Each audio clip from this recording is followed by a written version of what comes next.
우리에게 주시는 하나님의 말씀은 에베소서 1장 7절에서 14절까지의 말씀입니다. 우리는 그리스도 안에서 그의 은혜의 풍성함을 따라 그의 피로 말미암아 속량 곧 죄사함을 받았느니라. 이는 그가 모든 지혜와 총명을 우리에게 넘치게 하사 그 뜻의 비밀을 우리에게 알리신 것이요 그의 기뻐하심을 따라 그리스도 안에서 때가 찬 경륜을 위하여 예정하신 것이니 하늘에 있는 것이나 땅에 있는 것이 다 그리스도 안에서 통일되게 하려 하심이라. 모든 일을 그의 뜻의 결정대로 일하시는 이의 계획을 따라 우리가 예정을 입어 그 안에서 기업이 되었으니 이는 우리가 그리스도 안에서 전부터 바라던 그의 영광의 찬송이 되게 하려 하심이라. 그 안에서 너희도 진리의 말씀 곧 너희의 구원의 복음을 듣고 그 안에서 또한 믿어 약속의 성령으로 인치심을 받았으니 이는 우리 기업의 보증이 되사 그 얻으신 것을 속량하시고 그의 영광을 찬송하게 하려 하심이라. 아멘.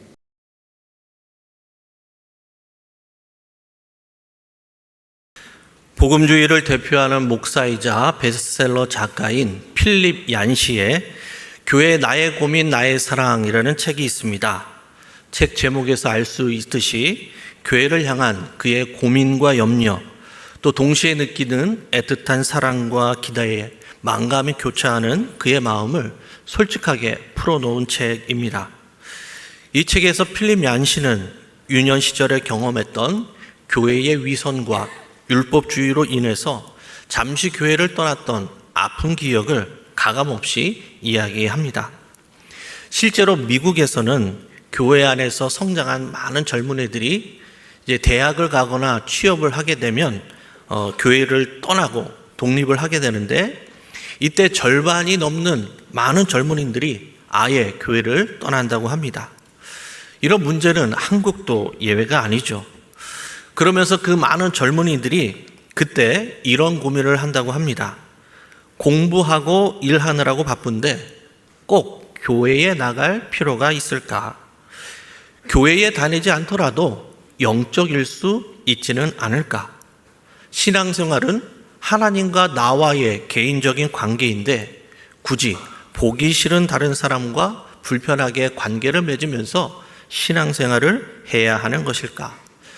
이런 고민 끝에 결국 많은 젊은이들이 플로팅 크리스천, 여기에도 저기에도 속하지 못한 그리스도인이 되고 교회에 안 나가는 가난한 크리스천이 된다고 합니다. 그렇게 해서 교회를 떠난 젊은이들이 한두 명이 아닌 것 같습니다. 혹시 우리 주위에 이런저런 이유로 아직까지도 교회에 돌아오지 못한 우리의 자녀나 배우자, 가족, 이웃이 있으십니까? 이 시간 잠시나마 그들을 기억하고 그들을 위해서 기도할 수 있기를 바랍니다. 필립 얀시는 자신이 떠났던 교회와 또한 많은 젊은이들을 보면서 교회 역시 세상과 별반 다를 바 없이 문제와 갈등이 가득한 곳임을 깨닫게 됩니다. 그리고 지상에서 완벽한 교회는 존재할 수 없다는 현실을 직시하게 되죠. 그리고 교회를 바라보는 시선이 중요하다는 것을 깨닫습니다. 그리고 교회를 4가지의 시선으로 바라볼 것을 권면합니다. 그것은 위와 옆과 밖과 안입니다. 먼저 위로, 예배의 주인이신 하나님을 바라보라라는 것이죠. 교회의 존재의 목적은 무엇입니까? 그것은 바로 예배 공동체입니다. 교회는 먼저 예배를 회복해야 함을 말씀합니다. 그리고 주의를 본다는 것은 옆에 있는 성도를 돌보고 그들을 인정하고 사랑하면서 교제가 있는 그런 공동체를 세워가야 한다라는 것입니다. 그리고 밖을 보면서 세상의 필요를 채워주고 세상에서 소금과 빛의 역할을 감당해야 함을 강조하고 있습니다. 그리고 끝으로 안을 들여다본다는 것은 항상 자신의 죄와 연약함을 인정하고 살피면서 계속해서 끊임없는 변화와 성숙을 추구해야 할 것을 말씀하고 있습니다. 필립 얌시는 이 책에서 교회의 본질적인 가치와 교회가 앞으로 나아가야 할 개선된 방향을 우리에게 잘 제시해주고 있습니다. 그러면 성도님들이 생각하는 건강하고 온전한 교회의 모습은 무엇이라고 생각하십니까? 지금 내가 생각하고 내가 추구하는 교회가 과연 하나님의 보시기에 올바른 교회라고 자신할 수 있으시겠습니까? 우리는 교회에 대한 다양한 견해, 다양한 시선, 또 추구하는 바가 각각 다를 수 있습니다. 왜냐하면 각자의 경험, 각자의 비전, 목표가 다르기 때문입니다. 다르다고 해서 또 모든 것이 틀린 것은 아니죠. 그러나 분명한 것은 교회는 하나의 목표, 하나의 비전, 한 마음으로 나아가야 한다라는 것입니다. 또한 중요한 것은 내가 바라고 원하고 추구하는 교회의 모습이 아니라 하나님께서 처음 디자인하시고 의도하셨던 그 본질적인 교회의 모습을 회복해야 한다라는 것이죠. 성경에서 말씀하는 온전한 교회, 그 모습을 회복할 때 우리는 혼미한 이 세상에서 방황하지 않고 세상의 풍파에 휩쓸리지 않고 천국이라는 항구에 무사히 안착할 수 있을 것입니다. 그러면 성경이 말씀하는 교회의 모습은 무엇일까요? 하나님께서 처음 의도하셨던 교회의 존재의 목적은 무엇이었을까요?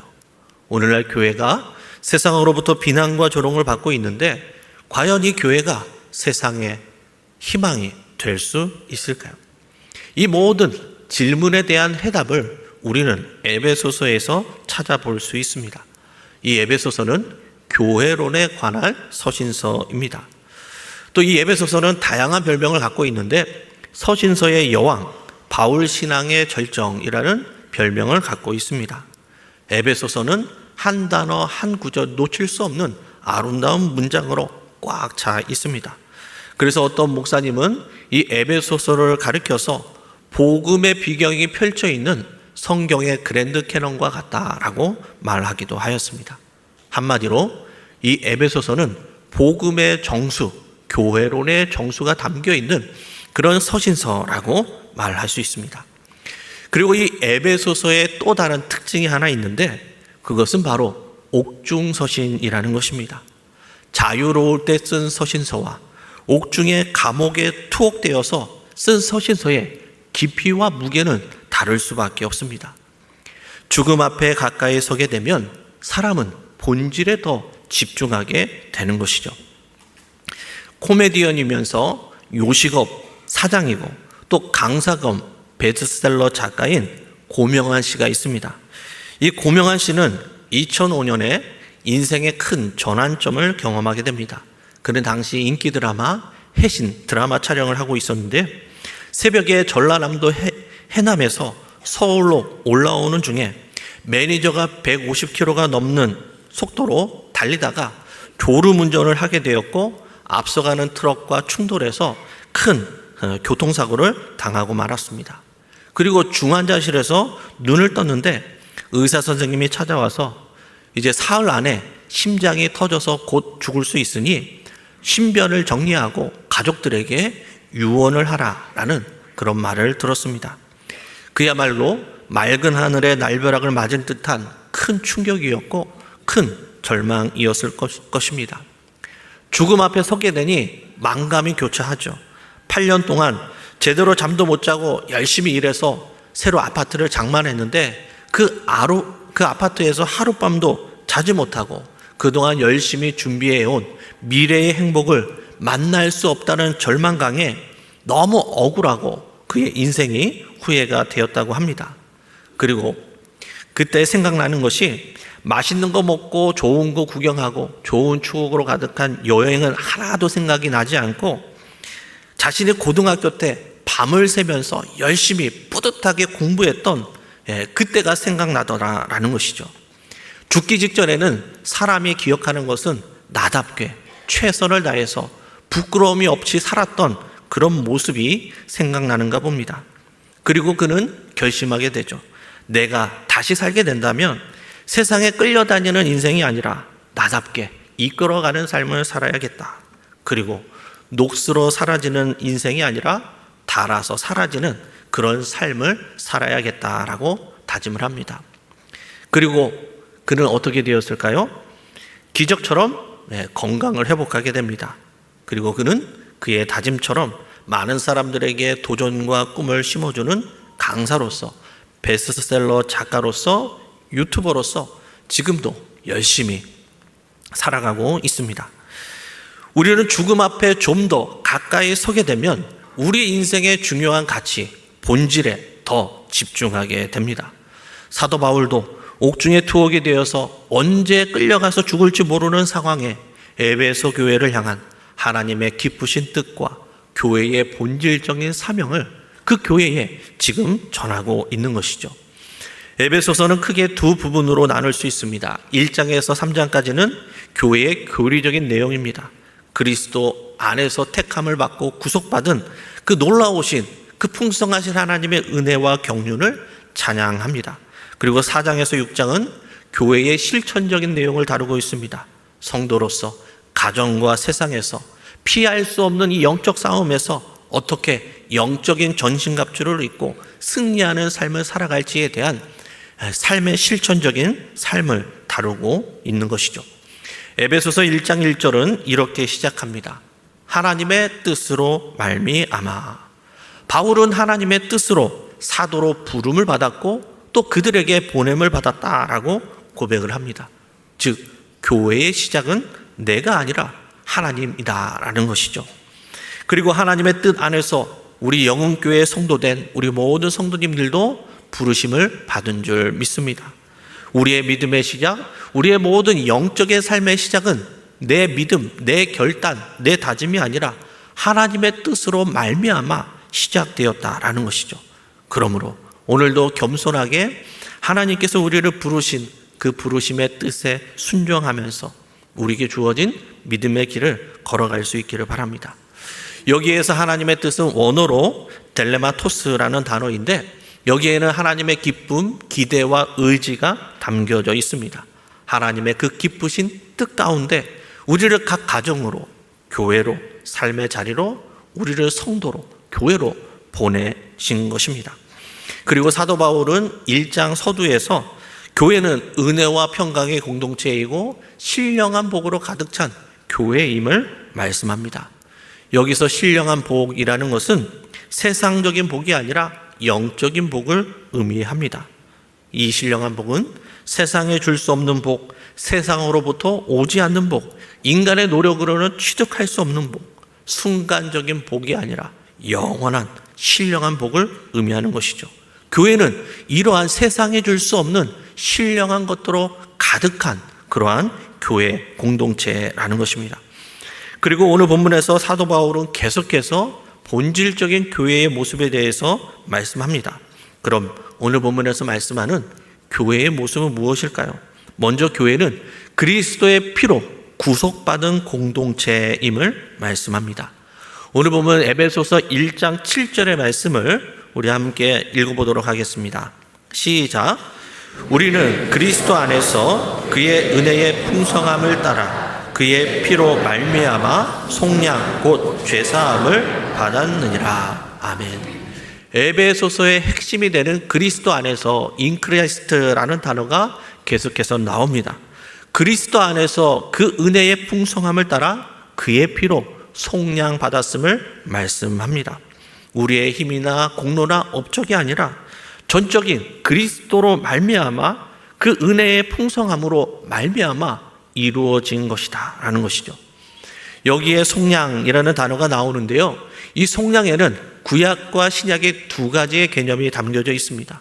먼저 구약의 히브리적 개념은 고엘 제도인데 이것은 기업을 무르는 개념입니다. 가난으로 위기에 처한 어떤 사람이 모든 재산을 다 빼앗기게 되었습니다. 그때 그중 가장 가까운 친족이 그의 재산과 자유를 되찾아주는 제도, 그것이 고엘, 기업을 무른다라는 개념입니다. 룻기서에 보면 나오미의 가문에 남편도 죽고 두 아들도 죽고 후손도 끊기고 모든 재산을 타인에게 다 빼앗겼습니다. 그때 보아스가 이 고엘의 역할을 자처하죠. 그리고 나오미의 가문이 빼앗겼던 모든 재산과 가문의 혈통을 이 보아스가 되찾아 줍니다. 이것이 바로 구약에 나타나는 속량, 구속의 개념입니다. 신약의 헬라적 개념으로 보면 이것은 노예 제도에 관한 개념입니다. 평생 노예로 살아갈 수밖에 없는 어떤 사람이 누군가의 도움으로 인해 자신의 몸값을 대신 다 지불해주고 자유인이 되게 해 주었습니다. 이보다 더 큰 은혜, 더 큰 기쁨이 어디에 있겠습니까? 자유를 얻은 이 사람은 그 은혜를 갚기 위해 평생토록 감사하며 살아갔을 것입니다. 여기에 바로 이 속량이라는 구약과 신약의 개념이 담겨져 있는 것이죠. 여기에서 우리가 알 수 있듯이 교회는 그냥 세워진 것이 아니라 그 은혜의 풍성함을 따라 예수 그리스도의 피로 속죄함으로 속량하시고 구속하신 은혜로 교회는 세워진 것이다 라는 것이죠. 그래서 교회의 중심에는 항상 십자가가 있습니다. 그리고 교회의 중심에는 항상 예수 그리스도의 피가 있어야 한다는 것이죠. 우리는 이 십자가를 바라보면서 교회를 세우시기 위한 주님께서 치르신 대가가 엄청나다라는 사실을 우리는 늘 기억해야 한다라는 것입니다. 주님은 우리를 위해 물과 피를 다 쏟으시고 아낌없이 자신의 생명을 우리에게 내어 주신 것입니다. 히브리서 9장의 말씀처럼 피 흘림이 없음즉 죄사함이 없습니다. 십자가를 통과하지 않고는 결코 우리는 죄사함을 얻을 수가 없습니다. 그렇기 때문에 우리는 이 죄의 문제를 정직하게 다루어야 한다라는 것이죠. 죄의 문제를 해결하지 않고는 죄사함이 없이는 온전한 교회의 모습, 하나님이 기뻐하시는 거룩한 교회를 세워갈 수 없다라는 것입니다. 그런 의미에서 교회는 사람의 죄를 숨겨주는 곳이 아니라 사람들의 죄를 들추어내는 곳이어야 합니다. 들추어낸다라고 해서 다른 사람들을 마음껏 정죄하고 손가락질하고 비난하라라는 것이 아닙니다. 하나님 앞에 나의 은밀하고 더러운 모든 죄를 정직하게 내려놓고 우리의 죄의 문제를 해결해야 한다라는 것이죠. 즉 사람 앞에 들추어내는 것이 아니라 하나님 앞에 들추어내어야 한다라는 것입니다.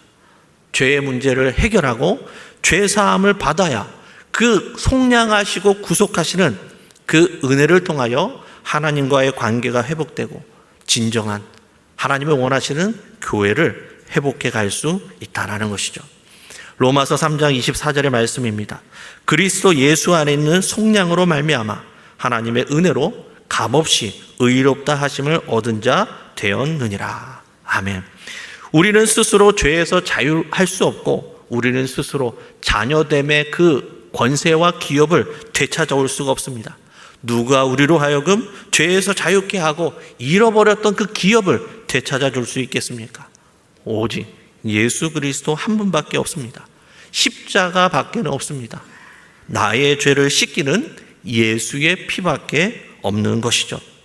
십자가 앞에 우리의 더럽고 은밀했던 모든 죄를 다 내려놓고 그 은혜의 풍성함을 따라 그 그리스도의 속량하시고 대속하시는 그 은혜로 자녀됨의 권세를, 교회의 온전한 모습을 다시 한번 회복해 갈 수 있는 우리 모든 성도님들이 되시기를 바랍니다. 그리고 교회는 하나님의 비밀이 드러나고 하나 되는 공동체임을 우리에게 말씀합니다. 오늘 보면 8절에서 10절까지의 말씀을 우리 함께 읽어보겠습니다. 시작. 이는 그가 모든 지혜와 총명을 우리에게 넘치게 하사 그 뜻의 비밀을 우리에게 알리신 것이요 그의 기뻐하심을 따라 그리스도 안에서 때가 찬 경륜을 위하여 예정하신 것이니 하늘에 있는 것이나 땅에 있는 것이 다 그리스도 안에서 통일되게 하려 하심이라. 아멘. 우리의 우둔한 지혜와 총명으로는 하나님의 크신 뜻과 교회의 비밀을 다 알 수가 없습니다. 아무리 챗GPT, 제미나이, 퍼블렉시티가 발달한다 할지라도 세상의 모든 지식과 지혜를 다 동원한다 할지라도 우리는 크신 하나님의 뜻과 또 교회의 비밀을 다 다 헤아릴 수가 없습니다. 하늘의 비밀은 오직 성령으로만 알 수 있는 진리인 것이죠. 에베소서에 보면 이 비밀이라는 단어가 자주 등장합니다. 여기에서 비밀은 감추어진 비밀이 아니라 알려진, 드러난 비밀을 의미합니다. 한때 감추어졌던 그 구원의 비밀이 이제는 하늘의 지혜와 총명으로 하나님의 그 구원의 계획을, 십자가의 놀라운 복음을 밝히 드러낸 것이다 라는 것이죠. 그 드러난 하나님의 뜻, 하나님의 비밀이 무엇입니까? 그것은 그리스도 안에서 하나 되고 통일되는 놀라운 역사입니다. 하나님은 성령으로 우리의 모든 막힌 담을 허무시고 하나 되게 하시고 연합하게 하시고 화목하게 하십니다. 반면에 사탄은 모든 것을 깨뜨리고 나누고 분열되게 하는 것이죠. 하나님은 유대인만의 하나님이 아니고 하나님은 우리 영흥교회의 하나님만이 아닙니다. 하나님은 모든 교회, 모든 지파, 모든 교파의 하나님, 온 세상의 주인, 만유의 주인이 되시는 분이 하나님이시죠. 온 세상을 통일되고 하나 되게 하는 것입니다. 인류의 역사를 보면 이런 하나님의 하나 되는 뜻과 반대로 이 인류의 역사가 흘러가는 것 같습니다. 어디를 보아도 일치와 연합은 찾아볼 수 없고 갈등과 분쟁, 전쟁과 고통이 이 세상에 끊이지 않는 것 같습니다. 보수와 진보, 남과 북, 동과 서, 학연과 지연으로 나누어지고 갈라지고 분열되지 않는 것이 없는 것 같습니다. 우리의 눈으로 볼 때 도저히 이 세상에는 소망이란 보이지 않습니다. 그러나 그럼에도 불구하고 이 세상을 다스리시는 분은, 이 세상은 하나님의 통치 가운데 있음을 우리는 깨닫게 됩니다. 하나님의 섭리, 하나님의 예정하심이 지금도 인류 역사 가운데 하나님께서 운행하시고 이끌어 가신다라는 것이죠. 그 가장 큰 증거가 무엇입니까? 그 큰 증거는 바로 내가 예수님을 믿고 구원을 받아 하나님의 자녀가 되었다라는 것이죠. 우리의 구원은, 나 한 사람의 구원은 이것으로 개인의 구원으로 끝나지 않습니다. 개인의 구원이 가정의 구원으로 이어지고, 가정의 구원이 또 민족의 구원으로, 또 민족이 나라와 온 열방으로 이 하나님의 뜻이 점점점 확장되고 이어지는 것이죠. 바울 역시 감옥 안에 있었지만 하나님께서 이루실 하나님의 예정하심과 그 구원의 계획을 바라보고 있었습니다. 그는 로마의 감옥에 갇혀 있었지만 그가 전하는 복음이 로마와 유럽을 정복하여 충만할 것을 믿음의 눈으로 바라본 것이죠. 그래서 그는 그 놀라운 하나님의 뜻과 경륜과 계획을 고백하면서 통일된 하나님의 그 교회의 모습을 에베소 교회에 전하고 있는 것입니다. 에베소서 4장 3절에서 6절의 말씀입니다. 평안에 매는 줄로 성령의 하나 되게 하신 것을 힘써 지키라. 몸이 하나요 성령이 하나이니 이와 같이 너희가 부르심의 한 소망 안에서 부르심을 입었느니라.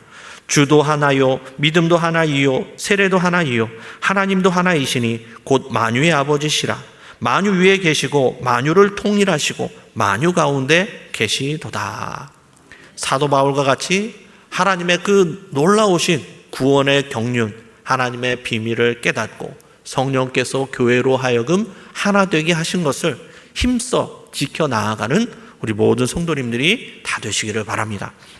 그리고 교회는 성령께서 인치시고 이끄시는 공동체임을 말씀합니다. 오늘 보면 13절에서 14절의 말씀을 우리 함께 읽어보겠습니다. 시작. 그 안에서 너희도 진리의 말씀 곧 너희의 구원의 복음을 듣고 그 안에서 또한 믿어 약속의 성령으로 인치심을 받았으니 이는 우리 기업의 보증이 되사 그 얻으신 것을 속량하시고 그의 영광을 찬송하게 하려 하심이라. 아멘. 성령님의 인치심은 우리가 그의 소유로 삼았다는 소유의 표시임과 동시에 또 우리에게 하나님의 유업을 상속해 주시겠다는 약속의 보증, 그것이 바로 성령의 인치심입니다. 우리는 성령하면 흔히 은사를 떠올리곤 하는데 성령께서 가장 먼저 하시는 일은 구원의 사역입니다. 성령께서 우리에게 믿음을 주시고 죄를 깨닫게 하시고 회개케 하시고 변화된 삶을 살아가게 하시는 것이죠. 성령님의 인치심이 있어야 우리의 삶에 구원의 사건이 일어나고 변화가 일어나고 하나님의 놀라운 부흥의 역사가 일어나는 것입니다. 교회와 성령은 뗄래야 뗄 수가 없는 사역이고 관계라는 것이죠. 그래서 교회의 시작을 기록한 사도행전을 교회행전 혹은 성령행전이라고 우리가 부르는 것입니다. 또한 많은 사람들은 이 성령의 사역을 이야기하면서 신비사역 혹은 신사도주의로 오해하는 경우가 있습니다. 물론 성령님만을 강조하다 보면 신비주의와 신사도주의에 빠질 수 있습니다. 그러나 중요한 것은 하나님의 구원과 성령의 놀라운 그 구원의 사역을 우리의 유한한 경험과 우리의 지식으로 제한해서는 안 된다라는 것이죠. 성령의 권위를 훼손하지 않고 끊임없이 말씀에서 점검하면서 말씀 안에서 점검하면서 우리는 성령께서 하시는 사역을 계속해서 적극적으로 후원해야 한다라는 것입니다. 성령님의 임재와 성령의 역사가 충만한 교회, 성령의 인치심과 성령님께서 이끄시는 교회, 그 교회가 바로 하나님께서 원하시는 교회의 모습입니다. 말씀을 정리하겠습니다. 최진석 교수의 대한민국 읽기라는 책이 있습니다. 이 책에 보면 문명 세계를 세 종류로 이야기하는데 그것은 물건, 제도, 철학입니다. 사람들의 관심과 시선이 물건에만 있으면 그것은 후진국입니다. 그런데 물건에만 머물지 않고 제도에 가 있으면 중진국입니다. 그런데 물건과 제도를 넘어서 그들의 삶의 철학이 담겨져 있으면 비로소 그때 선지국이 된다라고 이야기를 합니다. 또한 예를 들면 이런 것입니다. 단순히 신발을 예쁘고 편하게 잘 만들면, 물건만을 잘 만들면 그것은 그냥 평범한 나라죠. 하지만 여기에 이 신발을 전국 어디에서나 살 수 있는 올라온 쇼핑몰을 구축해 놓고 또 AS 센터를 잘 만들어 놓습니다. 제도를 잘 닦아 놓는 것이죠. 그러면 중진국이 됩니다. 근데 여기에서 더 나아가 이 신발에다가 가치와 철학을 담아 놓으면 비로소 그때 이 신발은 선진국이 되는 것이죠. 나이키의 공동 창업자인 필 라이트가 신발을 팔면서 이런 말을 하였습니다. 나이키는 신발을 파는 것이 아니라 꿈을 파는 것이다. 그래서 나이키는 단순히 신발을 파는, 운동화를 파는 회사가 아니라 스포츠 정신과 가치를 파는 철학이 담겨 있는 그런 회사가 되었던 것입니다. 우리 영흥교회를 이에 비유한다면 물건과 제도와 철학, 우리 영흥교회는 어디쯤 해당된다고 생각하십니까? 우리 영흥교회가 외형적인 모습뿐만이 아니라 제도적인 시스템과 프로그램을 잘 갖춰진 교회뿐만이 아니라 우리 교회 안에 십자가의 복음과 그 주님의 속량하신 그 성령의 역사가 가득 담겨진 그런 교회가 될 수 있기를 바랍니다. 그러기 위해서 우리는 교회론의 정수가 담겨 있는 에베소서에서 말씀하는 교회의 본질적인 모습을 회복해야 합니다. 우리 각자가 원하고 추구하는 교회가 아니라 하나님께서 처음 디자인하시고 의도하셨던 그 교회의 모습을 회복해야 한다라는 것이죠. 그 교회는 그리스도 안에서 그 은혜의 풍성함을 따라 죄사함의 은혜가 넘쳐나는 공동체입니다. 그리고 하나님의 비밀이 구체적으로 실현이 되고 하나 되고 통일이 되고 확장되어 가는 공동체입니다. 그리고 그 교회는 성령께서 인치시고 보증하시고 이끄시는 공동체입니다. 이러한 교회를 세워갈 수 있기를 바랍니다. 끝으로 필립 얀시는 이 교회를 오래된 낡은 배에 비유하여 이렇게 말합니다. 교회라는 이 배는 때론 낡아서 삐걱거리고 이리저리 흔들릴 때가 있습니다. 그래서 구토도 할 때가 있습니다. 하지만 이 배는 우리를 목적지까지 안전하게 데리고 갈 수 있습니다.